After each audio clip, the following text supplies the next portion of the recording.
আমাদের বর্তমান সমাজের যুবক, যে যুবক ইউনিয়ন আছে, সব মোবাইলের পিছনে জীবন শেষ।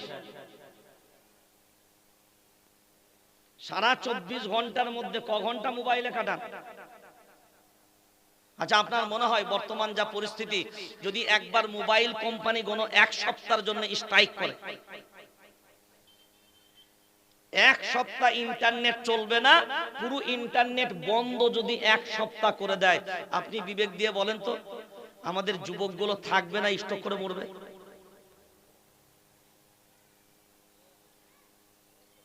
না কি মনে হয়? 24 ঘন্টার ভিতরে আপনি যদি হিসাব করেন, অধিকাংশ ঘন্টাই মোবাইলে কাটায়। ও যখন রাত্রে ঘুমায়, রাত্রে ঘুমানোর পরেও যাতে মোবাইল থেকে সরে না যায়, কানের ভেতরে গোঁজা আছে। কি গো, কানের ভেতরে গুঁজে দিয়ে অন করে দিয়ে ঘুমিয়ে পড়লো। হাই রে আফসোস, ও মুসলমান যদি ওই অবস্থায় মারা যায় কি হবে? এ কোনোদিন বিবেক দিয়ে ভাবেন এগুলো? সব মোবাইলে রিংটং, বিভিন্ন রকমের গান সেট করে রেখেছে। ওই রিংটং বাজে, ও নিজেকে দাবি করে আমি মুসলমান। দেখো কত দরজার মুসলমান। মানে অন্য কেউ, হুজুরও যদি ফোন করে, কোন শায়েখও যদি ফোন করে, সে যেন গান অন্তত ফ্রিতে শুনতে পায়। কি সেজন্য গান ফ্রিতে শুনতে পায়। এখনকার যুবকদের এই অবস্থা আপনি যদি ভাবেন, তাহলে এই যুবকের দ্বারাই কি উন্নতি হতে পারে বলে মনে হয়? মসজিদে মুসল্লি কটা আপনাদের? আপনারা যে মসজিদে তামির করার জন্য কত মুসল্লি আছে? हम जुमे के बात नहीं कर रहे। हाँ, जुमार नामाज फरज, ঠিক কথায়, কিন্তু জামাতের সাথে ফরজ। জুমার নামাজ ফরজ, কিন্তু জামাতের সাথে ফরজ। জামাত যদি না হয়, জুমার নামাজ একা একা হবে? তো জুমার কথা নয়, এমনি 5 ওয়াক্তে বলে। মুসল্লি কত মসজিদে? 50, 100, 70, 80? কতজন মুসল্লি? 100। এই এলাকায় বাস করে কত লোকের জনসংখ্যা? তাহলে 500 লোকের বসবাস, আর মসজিদেতে 100 লোকের কারবার। মসজিদে কত লোক? 100, আর বাস করে 500। একজন উঠে দাঁড়িয়ে আমাকে বলেন, একজন দাঁড়িয়ে বলেন যে কোন মুসলমান এটা দাবি করবে নামাজের সাথে তার সম্পর্ক থাকবে না, আর ওটা মুসলমান হবে?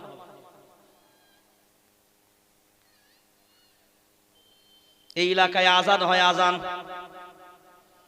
আল্লাহু আকবার, আল্লাহু আকবার, হাইয়া আলাস সালাহ, হাইয়া আলাল ফালাহ, এই আওয়াজটা হয়। হাইয়া আলাস সালাহ, এসো নামাজের জন্য এসো। হাইয়া আলাল ফালাহ, কামিয়াবির দিকে এসো। এখন বলেন, এই আজানের ধ্বনি শোনার পরে মসজিদে যায় কারা?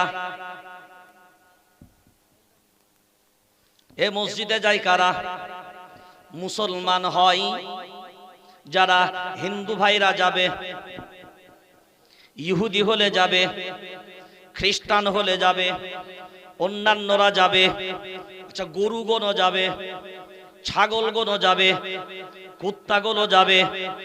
আজান শোনার পরে কুত্তাও মসজিদে যাবে না, গরুও যাবে না, ছাগলও যাবে, মানে বকরিও যাবে না, হিন্দু ভাইও যাবে না, অন্যান্য ধর্ম যারা করে তারাও যাবে না। হে মুসলমান, বিবেক দিয়ে বলো, আজান শোনার পরে মসজিদে যেগুলো যায় না, গরুতেও যায় না, ছাগলেও যায় না, কুত্তাও যাবে না, অন্যান্য প্রাণীরাও যাবে না। মসজিদে যাবে কারা? শুধু মুসলমান ঈমানওয়ালা হবে। যারা যাবে না যেইগুলো, গুনে নাও সেইগুলো। যাবে না যেইগুলো, গুনে নাও সেইগুলো। আজান শুনে যাবে না কারা? ওই গরু ছাগল ভেড়া। এখন বিবেক দিয়ে বলো, ওরাও মসজিদে যায় না, আমরাও যাই না। নবী বললেন শুনে রেখে দাও, মান তাশাব্বাহু বিকৌমিন ফাহুয়া মিনহুম। যারা যাদের অনুসরণ করে, যারা যে জাতির অনুসরণ করে, তাদেরকে তাদেরই দলভুক্ত ধরা হবে। তারা তাদেরই লোক, তারা তাদেরই লোক। ধরুন এখানে দুটো দল, একটা দলের পতাকা এখানে মানে ঝান্ডা দিলাম, একটা দলের ঝান্ডা এদিকে দিলাম, দিয়ে আপনাদেরকে বললাম যারা এই দল করেন এদিকে আসেন, যারা এই দল করেন এদিকে আসেন, তার ঝান্ডার নিচে আসেন। এখন বলেন এদিকে যারা যাবে তাদেরই দলে ধরা হবে না এদের দলে ধরা হবে? এদিকে যারা যাবে এদেরই দলের লোক, এদেরই দলের লোক ধরা হবে। এদিকে যারা যাবে কি এদেরই দলের লোক ধরা হবে। এখন বলেন মসজিদে গেল একটা দল, যে দলটা মসজিদে গেল আর যে দলটা বাইরে রইল মসজিদে গেল না, তাহলে মসজিদের বাইরে যে দলটা থাকবে, যারা যারা বাইরে থাকবে তাদেরকে কোন দলে ধরা হবে? ভিতরের দলে না বাইরের দলে? তাড়াতাড়ি বলে। তাহলে বাইরের দলে আছে কারা? গরু বাইরে, গরু আমার দিকে জবাব দেন, গরু বাইরে, ছাগল বাইরে, কুত্তাগুলো বাইরে, ও ভেড়ি ফেড়ি সব বাইরে, হিন্দু ভাইরা বাইরে, ইহুদি বাইরে, খ্রিস্টান বাইরে, খ্রিস্টান বাইরে, ভিতরে শুধু কারা? মুসলমান। তাহলে বাইরে যে কোনো যাদের দলে ঢুকলো বুঝে নিতে হবে ওগুলো ওদেরই ছিল, ভুল করে নিজেদের নামে চালিয়ে দিয়েছে। বুঝতে পারেন না? এবার ফিরে আসেন ঘুরে ঘুরে সেই আয়াতের তাফসীরের জায়গায়। ওমান ইয়াবতাগি গায়রাল ইসলামি দীনান ফালান ইউকবালা মিন। দিন বাদ দিয়ে, দিনের মানদণ্ড বাদ দিয়ে, যেমন ফ্লাইটের টিকিট কেটেছি, মনে আছে না ভুলে গেছে? প্লেন যদি ধরতে চাই, ফ্লাইট যদি ধরতে চাই, আমাকে কিন্তু কলকাতা বিমানবন্দরে নিজেকেই যাওয়া লাগবে। সে এয়ারপোর্ট কিন্তু আমার কাছে উঠে আসবে, জোরে বলেন আসবে না, আমাকে যাওয়া লাগবে সেখানে। সেই এয়ারপোর্ট উঠে আসবে না, প্লেন আমার কাছে আসবে না, আমাকে যাওয়া লাগবে। আপনি যদি ইসলামের মানদণ্ডে থাকতে চান, খুব ভালো করে শুনে রেখে দেন, ইসলাম বাদ দিয়ে, ইসলাম বাদ দিয়ে পৃথিবীতে আপনি যেমন ভাবেই হোক না কেন, আপনি যদি মনে করেন এটাকে ধর্মের নামে চালাবো, ধর্মের ভিতরে চালাবো, লিখে রেখে দেন, ইসলাম বাদ দিয়ে কখনো কোশ্চিন কালেও কোনো আমল আপনার গ্রহণ করা হবে না।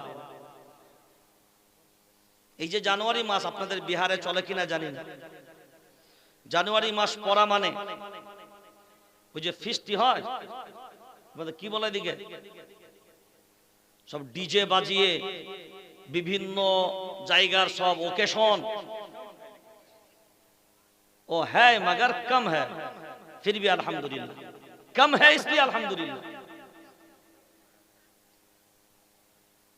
আল্লাহু আকবার। শুধু বাংলা না, সারা ভারতবর্ষ না, এটা তো সারা পৃথিবী জুড়ে। কিন্তু আসল তো যদি আমরা এগুলোকে মূল্যায়ন করি, এই ওকেশন গুলো তো খ্রিস্টানদের। কাদের বলেন? এই ওকেশন খ্রিস্টানদের। আমরা খ্রিস্টানদের ওকেশন গুলোই আমরা নিজেদের নামে নিজেরা নিজেদের মতো করে চালিয়ে দিচ্ছি। ওই কথাটাই ঘুরিয়ে কোরআন যেটা বারবার বলছে, কোশ্চিন কালেও আপনি যদি মনে করেন ইসলাম বাদ দিয়ে কোনো আমল করবেন, কোশ্চিন কালেও ওটা আল্লাহর কাছে গ্রহণযোগ্য,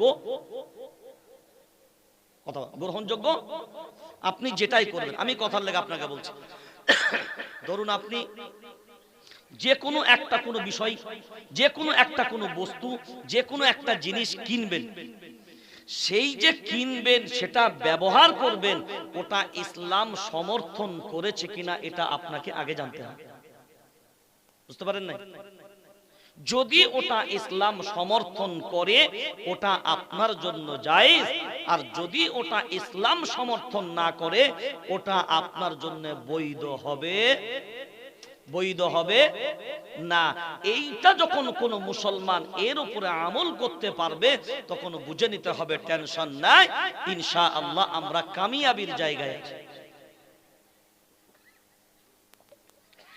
এবার লক্ষ্য করে দেখেন, আমার দিকে তাকান। এই ভারতবর্ষ বর্তমান এখন যদি উত্তরপ্রদেশের যিনি এ কথা বলেন, আমার দিকে তাকান, এটা জবাব দিবেন। তিনি যদি এখন দাঁড়িয়ে এ কথা বলেন, हमने कहा था कि नहीं, সেই জায়গায় লক্ষ্য করে দেখেন, এই ভাবনা যখন আমার ভিতরে কেউ জাগাবে তাহলে বুঝতে হবে যে নিশ্চয়ই এটা একটা টার্গেট ভিত্তিকের উপরে।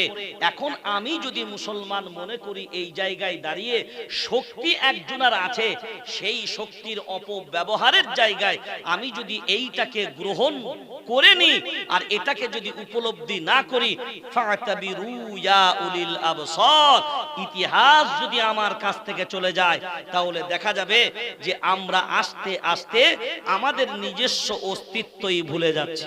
বুঝতে পারছেন? নিজের অস্তিত্ব ভুলে যাচ্ছে।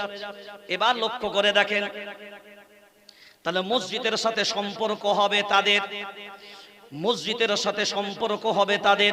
কোরআনুল কারীম সূরার নাম সূরা তাওবা 10 নম্বর পারা 8 নম্বর সাফা, স্পষ্ট আল্লাহর ঘোষণা, ইন্নামা ইয়ামুরু মাসাজিদাল্লাহ মান আমানা বিল্লাহ ওয়াল ইয়াউমিল আখির ওয়া আকামাস সালাহ ওয়া আতাজ যাকাহ ওয়া লাম ইয়াখশা ইল্লাল্লাহ। মসজিদকে আবাদকারী হবে তারা, এদিকে তাকান, মসজিদের আবাদকারী হবে তারা 5টা গুণ ওয়ালা হবে যারা। কয়টা গুণওয়ালা? কয়টা গুণওয়ালা? 5টা গুণ। এই যে আপনাদের মসজিদের তামিরের উন্নয়ন কল্পে ইন্নামা ইয়ামুরু মাসাজিদাল্লাহ, মসজিদকে আবাদ করবে তারা, মান আমানা বিল্লাহ ওয়াল ইয়াউমিল আখির, যারা আল্লাহর প্রতি ঈমান আনবে তারা। কারা? 1 নম্বরে, আমার সাথে বলেন, 1 নম্বরে আল্লাহর প্রতি ঈমান আনবে যারা। 2 নাম্বার, যদি আখিরাতের বিচারের দিনের পরকালের বিশ্বাস থাকবে যাদের, মানে আল্লাহর ভয়, বিচারের দিনের ভয়, কিয়ামতের দিনের ভয়, যে আমি দুনিয়ায় যেটা করছি আল্লাহর কাছে আমাকে জবাব দেওয়া লাগবে, আমার বিচার হবে, আমার বিচারের ফায়সালা হবে। এই যে আমার বিচারের ফায়সালা হবে, এইটা যারা প্রকৃত মেনে চলে সে ব্যক্তি অন্যায় করতে পারে? সে ব্যক্তি অন্যায় করতে পারে না, সে ব্যক্তি হারাম পথে চলতে পারে না। আজ শুধুমাত্র ঈমানওয়ালারা পিছিয়ে গেছে, শুধু হারামের উপরে চলে চলে। খাবার হালাল নাই, পোশাক হালাল নাই, স্থান হালাল নাই, মন হালাল নাই, মানসিকতা অবস্থা হালাল নাই। সব মসজিদে নামাজই তো হয়েছে, কিন্তু নামাজ পড়লেও কি হবে? ভিতর গুণ আমাদের পরিচ্ছন্নতা অর্জন, বাহ্যিক দিক দিয়ে উযু করেছি, বাহ্যিক দিক দিয়ে পবিত্র হয়েছি, ভিতর পবিত্র করতে পারি নাই। এরপরে দেখেন আমান্না বিল্লাহ, তাহলে 1 নম্বরে হলো ঈমান আনা লাগবে, 2 নম্বরে পরকালের বিশ্বাস, 3 নম্বরে আকামুস সালাহ, নামাজ প্রতিষ্ঠিত করা লাগবে, 4 নম্বরে যাকাত আদায় করা লাগবে, আর 5ম নম্বরে শুধুমাত্র আল্লাহর ভয়। কার ভয়? শুধুমাত্র কার ভয়? আল্লাহর ভয়। আর শুধুমাত্র আল্লাহর ভয় করবে কারা? ঈমানওয়ালা হবে যারা। আল্লাহর ভয় যার ভিতরে থাকবে না, আল্লাহর গোলাম, সেই ব্যক্তি ঈমানওয়ালা হতে পারবে না। এখন বলেন, আল্লাহর ভয় করবে যে চোর হবে সে চুরি করবে না? আল্লাহর ভয় যার ভিতরে থাকবে সে চোর হতে পারে না। আল্লাহর ভয় যার ভিতরে থাকবে সুদখোর হতে পারে না। আল্লাহর ভয় যার ভিতরে থাকবে হারাম পথে চলতে পারে না। আল্লাহর ভয় যার ভিতরে থাকবে সে নামাজ থেকেও দূরে থাকতে পারবে না। আল্লাহর ভয় যার ভিতরে থাকবে সে মসজিদের বিরোধিতা করতে পারবে না। এখন আমরা যদি আমাদের নিজেদের মূল্যায়ন করে দেখি যে এই গুণগুলো কি আমাদের ভিতরে আছে?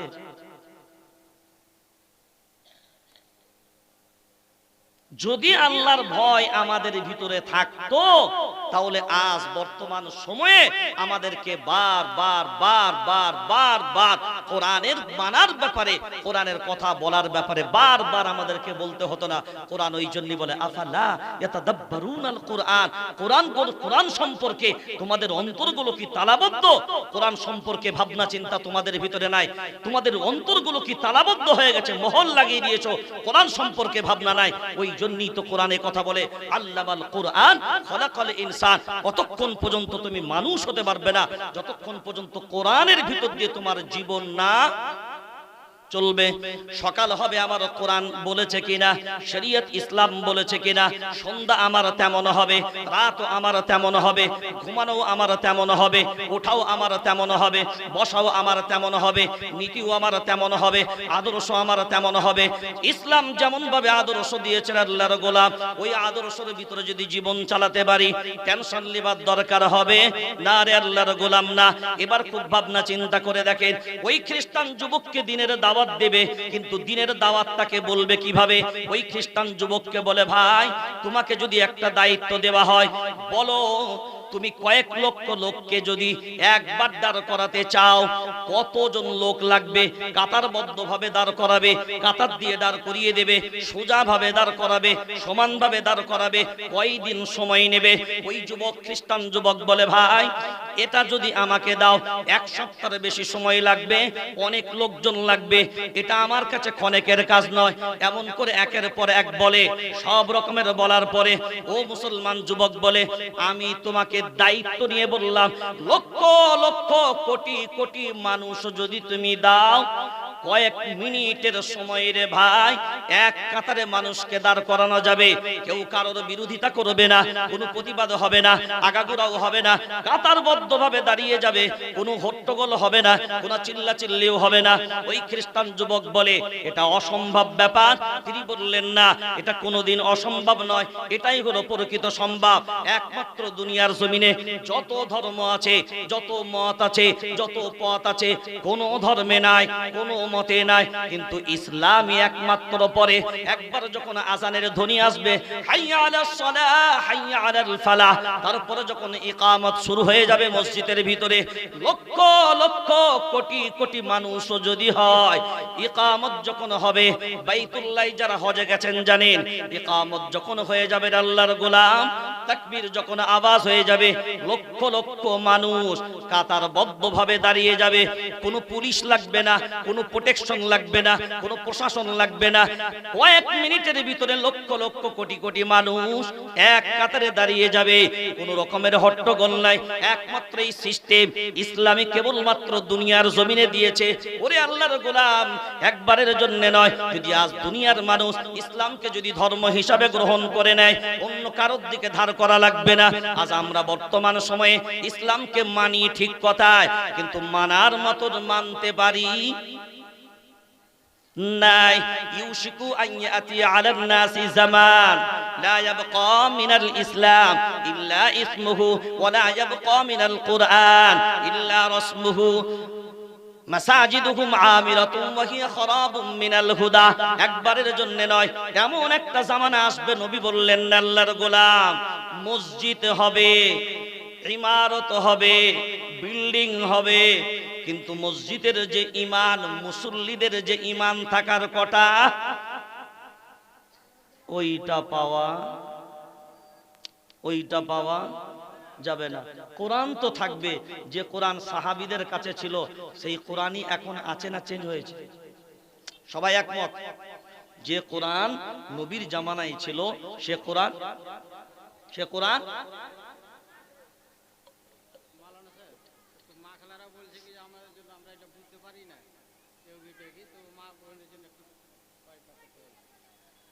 যে কোরআন সাহাবায়ে কেরামদের কাছে ছিল সেই কোরআন এখন আছে না নাই? সে কোরআন এখন আছে। যে কোরআন সাহাবায়ে কেরামদের কাছে ছিল সে কোরআনই এখন আছে। যে ইসলাম ধর্ম সাহাবায়ে কেরামদের কাছে ছিল সেই ইসলাম এখন আছে। ধর্মটা দেখেন, ইসলামটাও আছে, কোরআনটাও আছে। আর যে উম্মত সাহাবীদের জামানায় ছিল সেই উম্মতও, যে মুসলমান সাহাবীদের জামানায় ছিল সেই জাতি আছে। এখন বলেন সাহাবীদের হাতে কোনো ট্যাঙ্কার ছিল না, রণতরী নাই, কোনো কৌশল নেই, কোনো শক্তি নাই, কোনো পাওয়ার নেই, তারপরেও কোরআন হাতে তুলে নিয়েছে চোখ বন্ধ করে, একটাই তারা মেনে নিয়েছে, এটাই আমাদের সবকিছু, এটাই আমাদের জীবন বিধান, সেটাকেই তুলে নিয়েছে, সারা বিশ্ব জয় করেছে। আল্লাহর ইহসান।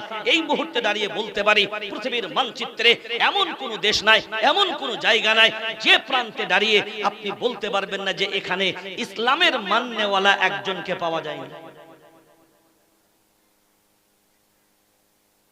যারা চন্দ্রে অভিযান করেছে তারাও দুনিয়াতে এসে স্বীকার করেছে যে সারা দুনিয়ার জমিনে থেকে আমরা চলে গেলাম ঠিক কথাই চাঁদে, কিন্তু চাঁদে যাওয়ার পরেও কোনো দুনিয়ার আওয়াজ পেতাম না, একটা আওয়াজ কিন্তু আমরা চাঁদেও পেয়েছি। সেই আওয়াজটা কি? দুনিয়ায় যখন আপনার গবেষণা করলাম তখন দেখলাম এই আওয়াজ যেটা আমরা চাঁদে পেতাম সেই আওয়াজটা অন্য কোনো আওয়াজ ছিল না, সেটা মুসলমানদের মসজিদে আজানের ধ্বনির আওয়াজ।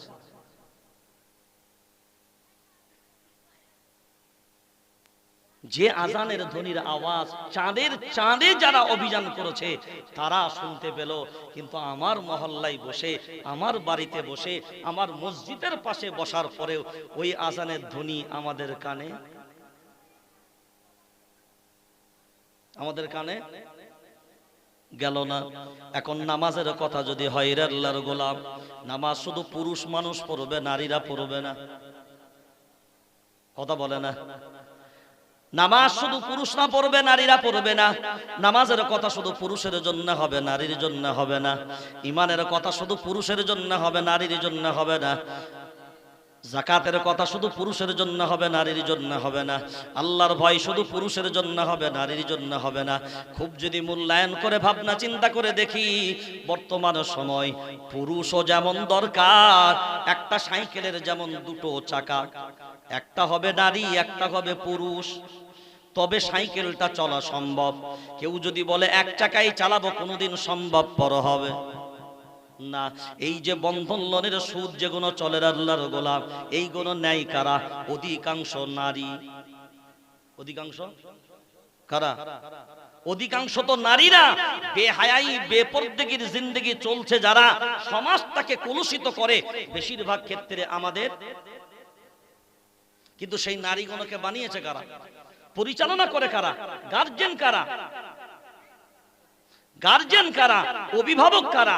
আমার মেয়ের অভিভাবক আমি, আমার স্ত্রীর অভিভাবক আমি। কোরআনুল কারীম স্পষ্ট করেছে, আপনি গার্জেন হয়ে নিজে নামাজ পড়বেন, নিজে ভালো পথে চলবেন, আপনার পরিবারকে ভালো পথে চালাবেন না। শুনে রেখে দেন, ঠুকায় আপনার বাদ যাবে না। وقالوا ربنا إنا أطعنا سادتنا وكبراءنا فأضلونا السبيل ربنا آتهم ضعفين من العذاب والعنهم لعنا كبيرا। আপনার মেয়ের জিম্মাদার কার? কার? আপনার বিবির জিম্মাদারি আপনার। এখন আপনি বিবেক দিয়ে বলেন, আপনার স্ত্রীর জিম্মাদারি যদি আপনার হয়, তো শক্ত কাকে বেশি হওয়া লাগবে? মজবুত কাকে বেশি হওয়া লাগবে? আজ আমরা আমাদের পরিবার সম্পর্কে ভাবি না, শুধু আমরা মনে করি নিজেরা ভালো হয়ে থাকলেই বুঝি হবে, আমার পরিবারের দেখাশোনার দরকার নাই। কিন্তু খুব সূক্ষ্ম বিষয় আজ আমাদের সমাজে, বেহায়াই দিন দিন ছেড়ে গেছে, পর্দার বড় অভাব আমাদের সমাজে। এইগুলো আমরা বর্তমানে মূল্যায়ন করি না।